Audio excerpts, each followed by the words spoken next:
nukuri ntabanga je mbona umuco ahari umwijima ufise kubigenza je nukuri peche ntiyumva neza ndeba mu maso yanje urabona ico nkeneye turebana ijisho kurindi turakeneraniye ndagufata nk'umwamikazi ufata nk'umwami yep.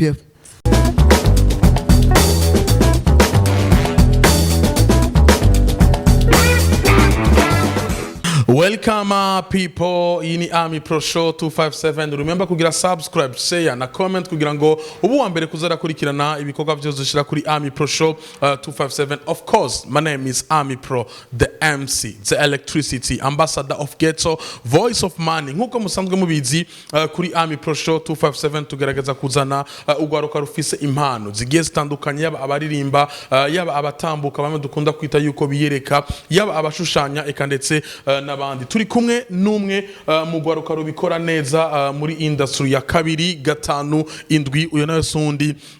ni D1. Karibu sana bro. Merci beaucoup kunyakira muri Amipro Show. Mambo vipi? Niko poa kabisa nashukuru. Umeze neza? Cyane gose nibona none. Mana mazi minsi ukora umuti.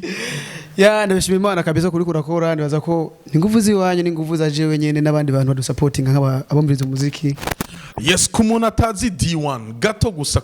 ku ndirimbo yawe hama bashobore kukumenya cyane. Yep. Umunsi umwe umbera umwaka ubuzima bwanje no destination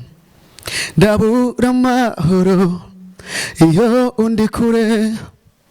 nkabura ico gukora nkakwihamagaza Yep, niyo nyene kabisa. Bakunze kuvuga yuko D1 aririmba nka Bruce Melody kuva mu gihugu cy'u Rwanda. Nibaze ko maze guhura na comment nkizo. Yego, ndamaze guhura nazo nyinshi cyane gose kandi baza ko umuntu afise ukuntu umva ikintu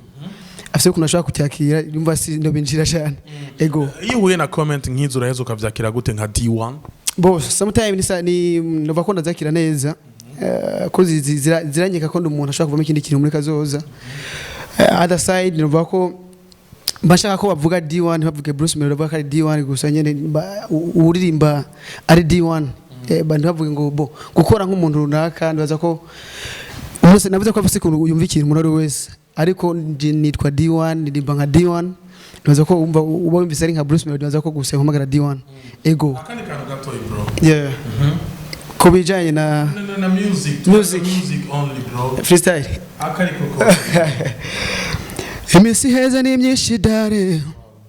umbwira ngo dusohoke reka uno munsi tubikore baby ndagukiza aho ubabara nkora kuko ushaka dali ndagusabye ubinkorere aka kanya unyibagize kahise dutegure kazoza oya mfata oya ngumya ntungumye gusa wewe ndabona kumenga wandavye cyane. Wow, uyu mwana arazi kuririmba, uyu mwana arakeneye support y'umurundi wari we wese kugira ngo ashobore gushika aho yifuza gushika. Ni D1 n'umuririmbyi akongera akaba mu producer uno musarekara akora indirimbo hariya muri Agape Record kujya 3 nimero 24. Akazi ko producer karakorohera? Je navuga ko original production aza ko production yagiyemo nk'umuntu nvati supporting jewe amaideze kuba ya mbere mu ndimbo y'wanje aho nzandi gukora hose. Sindagiyemo nk'umuntu ashaka ko producer ariko ni ikintu nuvuga ko nkora mpaye umwanya munini cyane gose muri akanya kugira ngo kibe firstly kibe job kibe akazi niba ndikora mu mwanya kambesha ko Bujumbura nta family yanje ni jewe nyene family yanje n'aba music family ni abagenzi banje aba Amipro aba fans n'abantu bamba hafi nyene dufate abantu bagenzi banje dukorana. Nazo ko production kwanza ni ikintu kimeze nk'akazi cyanje cyacu no munsi cyo muri akanya. Production kandi kindi naco ni ikintu nkunda cyane gose nimva navuga ati je ikintu rigeza uzogikora ko narize amansini mamwe nka guitar acoustic naize piano kukutu duke yanavuga ati rero nigeza kubyapirika kandi kuba musicien nazo ko ibintu birebire cyane gose kuba musicien si kuba muri nimvye gusa urashaka uravuza amansini urashaka gukora production aho si mu musicien yari full ndibaza ko no musicien yabaze ibyo bintu byose nka production nka programme zakora aba musicien nzo ta studio one za logic ndibaza ko ni programme zakora cyane cyane abaririmbyi ndibaza ko ndabikora byose baza ko production bariko ndaba mu musicien nyene yuzuye yep Yes, umuririmbyi wese mu rugendo rwiwe ahura na vyinshi, ahura n'ivyiza eka ndetse agahura nibibi bishobora kumuca intege bigatuma yo hagarika music akaja mu bindi bintu nizihe challenges ugenda urahura nazo muri kano kazi kawe ka music bro? Bo nibaza ko ni byinshi umuntu ahura navyo ari ibintu ugenda urahura nabyo kumfate ugitangura umuziki kugira umujournaliste kwanza mubonane akwakire nukuntu bayumvira abantu bazo kwakira igihe usanga uvuga ati je nakoze ikintu ciza vraiment mu munsi nakoze ikintu ciza canke ikintu mwana ndumva kinumva ibintu byakirwa gutandukanya n'amakomenti ugenda uraronka haraguca intege donc ayagu support uvuga ati we bandanya gusa je nashimye Imana vraiment support amakomenti menshi ndonka na ya supportinga nambwira we endelea kabisa ejo ni heza cyane gose ngora kwawe naza cyane gose ni ngwana nkiri muri internet umwanya nisindara ngukunda odegaje ndi muri internet nayo usanga nyene umwanya no hari umwanya nyene muri ko n'umwanya ugasanga so umwanya nje umuziki wo umuziki wanje neza nkora ama repetition neza sindoso umwanya gusohoka ndondere Amipro ngiki namusabye nk'ubufasha sindoso umwanya kugira ngo menye kuntu ushaka kwibrandinga mu muziki neza nikuvuga izo ngenda ho nazo ingwane zindi nizuburyo ushaka usanga no musi ucatse ko indirimbo uracari umuntu wari ngaye Bujumbura nta family ntaki twati je nzokura uburyo hebwo gukora nkuru muziki neza bikagorana ariko byose bigira ko mukabuke bivana no kwizera gusa ndagira kwizera no gukora cyane bigenda biraguha kugira gute kuhaje gukora kuzora n'ikintu kunzo koresheje yep yes nuko bigenda biraguha ingoga bigenda biraguha intege zo kubandanya ukora kugira ngo ushobore gushika kwihangiro ryawe ushobore gushika kuco wifuza gushika ko turi kumwe na D1 nk'umuririmbyi umaze igihe kitari gito uri kura ririmba umaze igihe kitari gito indirimbo zawe zivuzwa ku masamirizi ndetse n'abantu bazakira ugutandukanya hari abazakira neza hari n'abazakira nabi niki kintu kimaze kubabaza muri music ukavuga uti kubera ikicambaye ko jewe nka D1 bo ibiba muri music ni byinshi nibaza ko bimwe bibabaje n'ibindi binezereje ushobora kuba hari ikintu kimwe cakubabaje ego cyashobora kuba gihari nakujya kurusha gukora urufate umujournalist ugasanga ntarakumva ntarumva canke ntarumva ibikorwa byawe aho ugasanga nkumubwiye vraiment ndakuntu umfasha bon ntiyanagwa n'umwanya kukumvirize neza ugasanga donc harezi imisi urabwirutse ko cyangwa ugasanga igikorwa cyawe ntagiye donc feedback washaka kwikorwa cyawe ukumva ko wakoze ikintu vraiment hamwe cyo byo kuraho gishikira abantu cyo gira feedback nziza kikuzaniye aho ugasanga umwe yarajeje kugukorera ntibishitse nabikoze neza canke nawe gufashije bo nshatse kuvuga ni ja ni abantu benshi cyo ugasanga donc mu muziki ni byinshi bidura mu kintu cyambere kikize kumbabaza ikindi nukuntu agiye nigeze kuronda studio agiye kuronda studio kwa ko tukira abantu tutanga umuziki ugitanga umuziki ari byinshi ngura navyo ariko icyambara cyambere nagiye kuronda studio ndayibura ico gihe ngasanga ko nije mu studio ajya tanga umuziki agira transfer cyo kumbabaza sana vraiment ndavuga ati ndiruka studio indwira hera ndiko kuri studio kandi studio ndagiye kwibona narushe cyane gose eyo nacyo kintu byambere byambabaje ariko ndaza ko for this time ndaza ko je ndi umuntu ndi I'm very thankful kungeze ndaza ko nta kintu kinini kirambabaza kirenze icohoya safe gusa iyo umuntu abona yakoze ikintu ntigiye feedback nk'iyo yashaka kandi mu gihe abona ko kiri ku rwego kw'izindi ku bindi bikorwa umuntu aba yakoze bibandi mu bindi bihugu bakora ugafata muri Tanzania ugafata mu Rwanda ugafata n'ahandi kwa je nakoze indirimbo nziza vraiment indirimbo mbona ko abashoboye gushikira yabashikiriye bayakiriye neza ubaye ndabona feedback nziza nyene mbone narose show mbone na canke n'abantu bose bandondera bamfashe ibintu nk'ivyo nyene nibyo ndaza ko bikora ko baza umuririmbyi cyane kurusha kutonka feedback yari yashaka kuzoronka mu muziki mu kinabo yakoze yes ubuherutse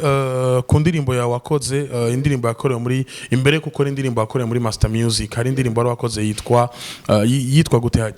mirere ego na management agiye atandukanye ashoye kukurondera kuko ayo makuru twara yaronse nabantu bagiye batandukanye barondeye D1 kugira ngo bashobore gukorana nawe ariko no munsi D1 aracakora nka D1 wenyene kubera ikabo bantu ni mwahuje cyane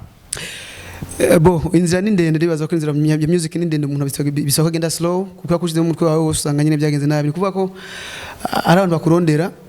mukiga kubyo mugira mukore ko nakomenga ni ibintu bidashaka kugira gute kugukura ngabe gushitsa andi hantu kavuga ati okay kubyo reka rero mbanze nige kwanza kubyo ngira nkore kugira ndoke bizo bibe ibintu je shaka bishikana nshaka gushika nicyo cyatumye ngeke mudashaka kubwo mubona byagumye bitrendinga cyane gose mugabo arashoye kuboneka nyene abo twavugana nabo twavugana nanuze na DSB twacavugana ariko nituraheza neza Master Music turavugana nanye nitwahejeje ariko harajundi mu nyuma neza ko ariwe turi connected cyane tumaze kuvugana byinshi nazo ko after muzobona nyene ibintu bigenda biragenda yitwa Freddy ari muri Australia ariko ntibiraja out nibaza ko bimaze kuja out byose muzobimenya ariko twacavugana neza ku kijana contract bimaze gukunda byose nibaza ko muzobimenyeshwa nta kibazo nibaza ko muzobimenyeshwa nta kibazo ndumwe mu bantu bashobora kwemeza yuko hariho umwana yitwa D1 aririmba neza kandi abikora neza akandi kantu gatoyi bro kuri ndimbo mirena kuri muri Agape record ariyo yose yep urashobora no kuririmba ukavuga ati reka ndirimbire umuntu witwa Fabrice reka nkuru yakoze muri Agape record nazo ko nta hafashe cyane gose kuri ntabanga je mbona umuco ahari umwijima ufise kubigenza je no kuri pece nkiyumva neza ndeba mu maso yanje urabona icyo nkeneye turebana ijisho kurindi turakeneraniye ndagufata nk'umwamikazi umfata nk'umwami yep wow uyu mwana arazi kuririmba kandi neza uyu mwana arazi kuririmba kandi cyane uyu mwana arakeneye support y'umurundi wari wese kugira ngo ashobore gushika handi hantu uyu mwana arakeneye support y'umuntu wari we wese iyo ariyo yose ariko agashobora kuva kuri zero agashika kuri hero byose birashoboka imana yaramuhaye agahogo keza imana yaramuhaye ingabirano itahaye bose ariko yishira muri uno musore nuko ejo canke hirya yejo ashobora kuba ari we ashobora guteza imbere uno muziki wacu wa 2-5 ejo canke hirya yejo ashobora kuduza ibendera ry'igihugu cy'u Burundi rigashika kure cyane kubera talent yahawe n'Uwiteka D1 ndashaka gato ugira ico ubwiye abantu bose barako baragukurikirana ufise umunota umwe gusa gushikiriza kiri ku mutima yep nazo ko ico cyo abarundi bakora nyumviriza bakora Amipro Show nazo ko yitwa ko umurundi yuzuye munda kwiye akunda ibintu by'iwacu ko nta munyamahanga azaza gukunda ibintu byacu limba uri umuntu ari muri ntuze ari mu diaspora gerageza usharinge fizo kuko niba ashaka kuri stat Chris Brown ngo nuko yakuryoheye hari umurundi wawe utekurasha kuri stat kandi nibaze je mu Burundi uzobwira ngo ma freestyle uzobikura mujya mbere umutima sometime ariko mushire ku ma stat mwebwe bakinyi mushoboye mukora ibintu bigashika kure mushire ku ma stat posting ibintu byacu kincho cyugu cacu umurundi ni yatera imbere uzo guteye imbere kuko ntazo gusega ariko si byiza ngo ndi bose babasezi bazo gusega ibikiri biki nifuza ko ahubwo umurundi ubona nawe yateye imbere supporting uko ushoboye umundi wese aterera ikintu cyo ashoboye ni kuvuga icyo ushoboye niba radio indimbo yanje mbise ku radio binkorere iri hanze utelefone ku radio yisabe iyo ni support icyo ushoboye mu bisanzwe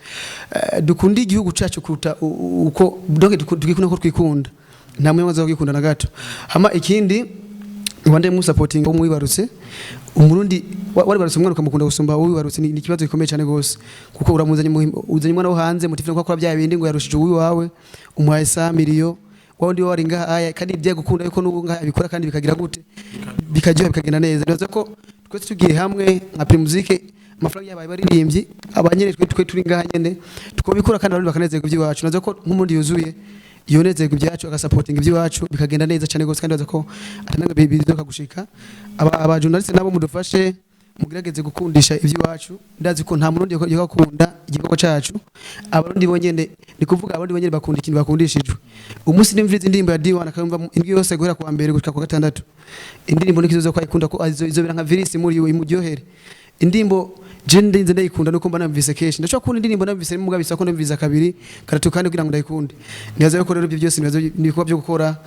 umuntu usafise icyo aterera giterera mu muziki wacu ushe kugira aho ugeze kandi bizokunda twese tushitse nguvu hamwe byose birashoboka byose murakoze Amipro Show TV ndaza ko muko kuri komeye kugira ngo ejo hacu habe heza na nejo Burundi habe heza tugirinde image itandukanye tubona no munsi thank you yes nuko iterambere ry'igihugu riva kuri jewe riva kuri wowe kurankurikirana rikava kuri twese nimba dushaka guteza imbere igihugu cacu reka tubanze guteza imbere abi wacu reka tubanze guteza imbere impano zacu yari D1 kuri Amipro Show257 mwari kumwe nanje Amipro the MC kurundi ruhande gwa kabiri nari kumwe na Silva mugiye mu buhinga bw'ivyuma nari kumwe na Fabrice abikora neza Fabrice Agola nawe nyana agiye gusohora indirimbo nshasha mu minsi iza tuzabwira kuri iyo ndirimbo yiwe mwakoze imana ibahezagira.